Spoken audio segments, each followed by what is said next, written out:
Hello friends, स्वागत है आप सभी का हमारे YouTube चैनल के इलेक्ट्रिशियन क्लास में।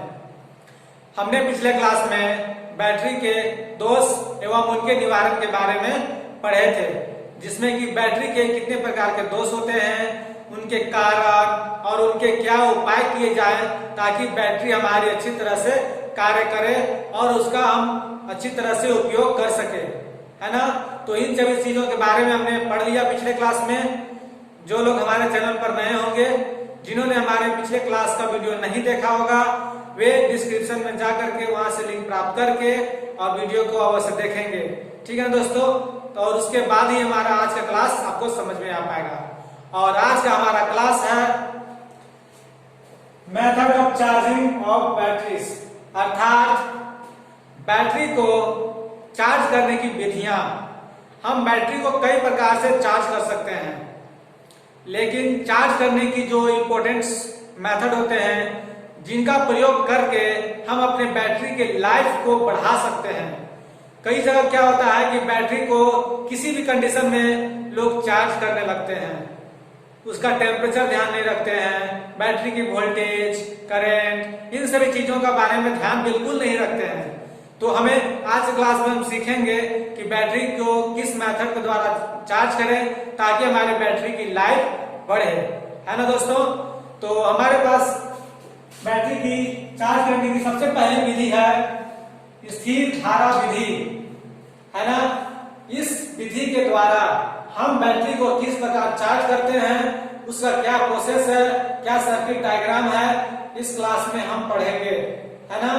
तो सबसे पहले हम इस जो सर्किट डायग्राम है, देखिए ये जो आपको सर्किट डायग्राम दिखाई दे रहा है, ये सर्किट डायग्राम स्थिर धारा विधि द्वारा बैटरी को चार्ज करने का माध्यम है, सर्किट डायग्राम है, ठीक है। तो सबसे पहले मैं इस सर्किट डायग्राम को आपको समझा देता हूं।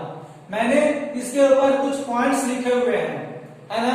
ये पॉइंट्स इसी से रिलेटेड है। अगर आप इस सर्किट डायग्राम को समझ जाते हैं, इस परिपथ डायग्राम को समझ जाते हैं, तो ये आपके लिए नोट्स बन जाएगा दोस्तों, है ना। तो सबसे पहले देखिए, हम यहाँ पर समझते हैं कि ये हमारा एक सर्किट डायग्राम है और यहाँ पर आप जो देख रहे हैं प्लस और ये माइनस, ये हमारी बैटरी है। क्या है दोस्तों? ये हमारी बैटरी है ना। तो स्थिर धारा आवेशन, स्थिर धारा विधि द्वारा बैटरी को हम चार्ज करते हैं, उसमें क्या पॉइंट्स है, आइए पॉइंट्स को भी पढ़ते हैं और सर्किट डायग्राम को भी हम समझेंगे।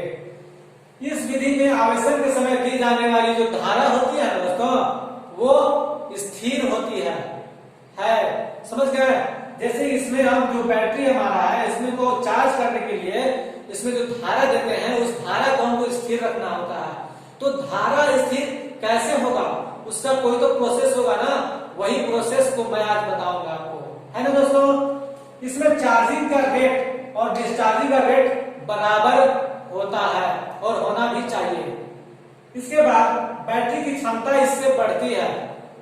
जो हमारे पास ये स्थिर धारा विधि है बैटरी को चार्ज करने की, इस विधि के द्वारा हमारी बैटरी की लाइफ बढ़ती है दोस्तों। इसके द्वारा बैटरी की लाइफ बढ़ती है, हम बैटरी से अधिक उपयोग कर सकते हैं। इसके बाद बोलता है इसका प्रयोग उच्च वोल्टेज वाली जगहों पर किया जाता है, जैसे कि 220 वोल्ट, 110 वोल्ट डीसी। चूंकि बैटरी को तो बैटरी की पावर क्षमता 6 वोल्ट, 12 वोल्ट और 24 वोल्ट तक ही होती है, लेकिन हमारे पास अगर 220 वोल्ट डीसी आ जाती है तो हमें उसको कम करना होता है। तो वही यहाँ पर प्रोसेस हमने प्रयोग किया है। इसलिए इसमें लैंप के द्वारा, है ना, लैंप के द्वारा स्थिर धारा परिपथ बनाकर बैटरी को चार्जिंग किया जाता है। अर्थात बैटरी को चार्ज करने के लिए हम इसमें लैंप का प्रयोग करते हैं, ठीक है। और इसमें ऊर्जा की क्षति अधिक होती है। इस विधि के द्वारा जो हमारे पास स्थिर धारा विधि है, इस विधि के द्वारा बैटरी चार्ज करते हैं, इसमें कुछ लॉसेस आते हैं, ऊर्जा की हानि होती है, लेकिन इससे बैटरी की लाइफ भी बढ़ती है, ठीक है ना। तो हमें क्या चाहिए, बैटरी की लाइफ चाहिए, थोड़ी सी ऊर्जा ही तो बढ़ती है ना, ऊर्जा की क्षति होती है। अब ये मैंने पॉइंट्स को पढ़ लिया है, अब मैं सर्किट डायग्राम को समझा देता हूं। ये देखिए दोस्तों, ये हमारा सर्किट डायग्राम, ये हमारे पास क्या है, रेजिस्टेंस, जिसे हम रेजिस्टेंस कहते हैं। कि हमारे पास क्या रेजिस्टेंस है, इसको हम डिनोट कर दिया। ठीक, इसके बाद ये हमारे पास क्या है, ampere meter, DC ampere meter है दोस्तों, ठीक है ना, डीसी एम्पियर मीटर हो गया ये। और ये हमारे पास क्या है, बैटरी, और यहां पर आप देख रहे हैं स्विच, इतने सारे स्विच हैं हमारे पास, ये सभी है स्विच, और ये है हमारे पास लैंप, और ये स्विच, समझ गए ना, इतने सारे स्विच हैं और इतने सारे लैंप्स, यानी कि 5 लैंप लगे हुए हैं और इस बैटरी के पैरेलल में, ठीक है ना, बैटरी के पैरेलल में है, यहां से आपको आएगा माइनस, ठीक है, और फिर यहां से आपको माइनस जा रहा है, यानी कि इसमें से आपको बैटरी के में बल्ब लगा हुआ है, और इसके बाद इसमें सभी ऊर्जा का लॉस हो रहा है, वोल्टेज ड्रॉप होता है इसमें, बैटरी के सीरीज में लगा हुआ सारे बल्ब है ना, तो बैटरी के सीरीज में लगने से क्या होता है, वोल्टेज का ड्रॉपिंग होता है, वोल्टेज कम होता है। जो मैंने अब बात किया आपको 220 वोल्ट डीसी, 110 वोल्ट डीसी, तो इसको हमको कम करना होगा। कम करने का माध्यम मेरे पास यही है कि सभी लैंपों को सीरीज में कनेक्ट कर दें, और कनेक्ट कर देने के बाद हमारे वोल्टेज का ड्रॉपिंग हो जाता है, धारा स्थिर हो जाती है, और हमारी बैटरी चार्जिंग होती है। समझ गए दोस्तों, तो ये हमारा था स्थिर विद्युत द्वारा बैटरी की चार्जिंग करना, है ना।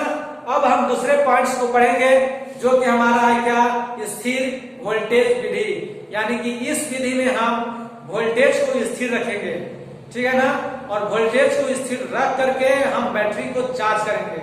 तो आइए देखते हैं, इसमें हम देख रहे हैं कि कुछ डायग्राम बने हुए यहाँ पर, और हमने पॉइंट्स को लिख लिया है, ठीक है दोस्तों।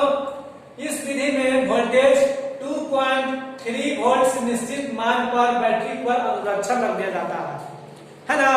जैसे वोल्टेज जो है हमारे पास स्थिर वोल्टेज में 2.3 वोल्टेज को स्थिर रख दिया जाता है, इसके बाद आपको बैटरी चार्ज करनी होती है। इसमें वेरिएबल एक रेजिस्टेंस होता है, इस फिगर को मैं आपको समझाऊंगा, पहले पॉइंट्स को मैं आपको बता देता हूं क्या लिखा हुआ है। इसमें एक वेरिएबल रेजिस्टेंस होता है दोस्तों, जो कि बैटरी के श्रेणी क्रम जुड़ा होता है। देखिए बैटरी है हमारे पास, इसके ये श्रेणी क्रम में हमारा वेरिएबल रेजिस्टेंस जुड़ा हुआ है।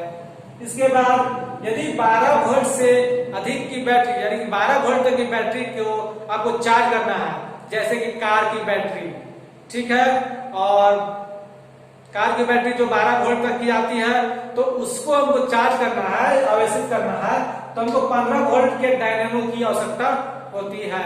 15 वोल्ट से कम के अगर चार्ज करने के लिए लगाएंगे तो वो चार्ज ही नहीं होगा, है ना दोस्तों।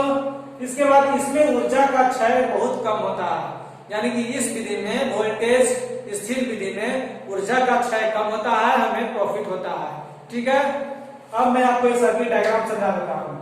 ये प्लस, ये माइनस, ये है यहाँ पर हमारा रेजिस्टेंस, दोनों रेजिस्टेंस लगे हुए हैं। ये हमारा ये डीसी, क्या डीसी बताइए, एम्पियर मीटर, ये हमारा डीसी एम्पियर मीटर है, और ये है हमारा डीसी वोल्ट मीटर, ठीक है। एम्पियर मीटर धारा को रीडिंग करता है, और वोल्ट मीटर वोल्टेज को रीडिंग करता है ना। और इसके बाद देखिए एम्पियर मीटर सीरीज में कनेक्ट है, और वोल्ट मीटर पैरेलल में कनेक्ट है दोस्तों बैटरी के। ये हमारा क्या है, बैटरी, यहाँ प्लस यहाँ माइनस, है ना। इसके बाद बैटरी के सीरीज में हमारा धारा नियंत्रक। धारा नियंत्रक क्या होता है दोस्तों, इसके द्वारा इसमें तरह तरह के रेजिस्टेंस पावर के लगे होते हैं। यहाँ पर कुछ रेजिस्टेंस, यहाँ पर कुछ ऐसे ऐसे करके मान दिया होता है। इसमें जब हम धारा को कम बेसी कर सकते हैं, है ना, तो उसी को नाम है धारा नियंत्रक, ठीक है। धारा के मान को बढ़ा सकते हैं, धारा के मान को कम कर सकते हैं। इसमें धारा नियंत्रक इसलिए लगा हुआ है क्योंकि हमें धारा को चेंज करना है, वेरिएबल बनाना है, वोल्टेज को स्थिर रखना है दोस्तों, है ना। तो ये आपको सर्किट डायग्राम अच्छी तरह समझ में आ गया। और इस सर्किट डायग्राम को भी आप अच्छी तरह समझ लिया दोस्तों। मैं आशा करता हूं ये क्लास आपको बहुत अच्छा लगा होगा, क्योंकि इसमें आपने बैटरी को चार्ज करने की अच्छी विधि सीखी है। इस विधि से बैटरी की लाइफ बढ़ती है और आपको अधिक समय तक बैटरी का प्रयोग करने को मिल सकता है, उसका उपयोग लेने को मिल सकता है ना दोस्तों। अब हम आपसे विदा लेते हैं, हम मिलेंगे अगले क्लास में नए टॉपिक में। ठीक है फ्रेंड्स, आपसे विदा लेते हैं। Thank you.